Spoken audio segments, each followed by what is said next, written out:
அன்பு சொந்தங்களே, கண்மணி நாயகம் ரசூலுல்லாஹி ஸல்லல்லாஹு அலைஹி வஸல்லம் அவர்களுடைய 4வது மனைவி அன்னை ஹஃப்ஸா ரலியல்லாஹு தஆலா அன்ஹா அவர்கள். இவர்களுடைய தந்தையின் பெயர் உமர் ரலியல்லாஹு தஆலா அன்ஹு. இவர்கள் உடன் பிறந்தவர் அப்துல்லாஹ் இப்னு உமர் ரலியல்லாஹு தஆலா அன்ஹு அவர்கள் ஆவார்கள். அன்னை ஹஃப்ஸா நாயகி அவர்களுக்கு குனைஸ் பின் ஹுதாஃபா என்பவருடன் திருமணமாகியிருந்தது. இவர்கள் இருவரும் ஒன்று சேர்ந்து இஸ்லாத்தில் இணைந்து விட்டார்கள். ஆரம்ப காலத்தில் மதீனாவுக்கு ஹிஜ்ரத் செய்தவர்களில் இவர்கள் 2 நபர்களும் கூட இருந்தார்கள். பத்ர் போரில் குனைஸ் பின் ஹுதாபா ரலியல்லாஹு தஆலா அன்ஹு அவர்கள் காயமடைந்து சில நாட்களுக்கு பிறகு மரணம் அடைந்து விட்டார்கள். அதனால் விதவையாக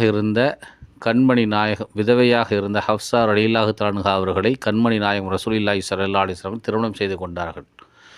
இவர்கள் முஆவியா ரலியல்லாஹு தஆலா அன்ஹு அவருடைய காலத்தில் ஹிஜ்ரி 45ஆம் ஆண்டு ஷாபான் மாதம் மதீனாவில் வஃபாத்தானார்கள்.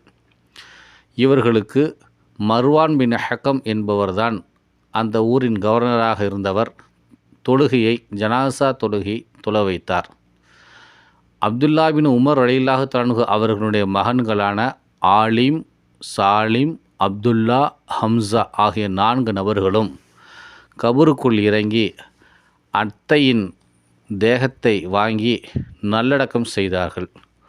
இவர்களுடைய இறுதி காலத்தில் உமர் ரலியல்லாஹு தஆலா அன்ஹு அவர்கள் மூலமாக கிடைத்த ஒரு சொத்து மக்காவில் இருந்தது. அந்த சொத்தை அல்லாஹ்வின் பேரில் தர்மம் செய்து விட்டார்கள்.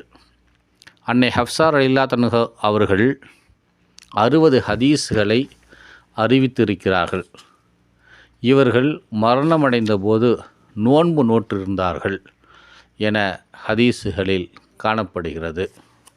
அதுபோலவே அன்னை ஹஃப்ஸா ரலியல்லாஹு தஆலா அன்ஹா அவர்கள் பெருமானார் ஸல்லல்லாஹு அலைஹி வஸல்லம் அவர்களுக்கு மிகவும் நெருக்கமானவர்களாகவும் பேரன்புக்குரியவர்களாகவும் இருந்தார்கள். இவர்களுடைய கணவர் இறந்து போன பிறகு உமர் ரலியல்லாஹு அன்ஹு அவர்கள் தன்னுடைய மகளை திருமணம் செய்து கொள்ள சொல்லி அபூபக்கர் ரலியல்லாஹு அன்ஹு அவர்களிடத்தில் சொன்னார்கள். அவர்கள் எனக்கு இதில் விருப்பமில்லை என்று கூறிவிட்டார்கள். உதுமான் ரலியல்லாஹு அன்ஹு அவர்களிடத்தில் போய் சொன்னார்கள். அவர்களும் பதில் ஏதும் சொன்னாமல் ஒதுங்கி கொண்டார்கள்.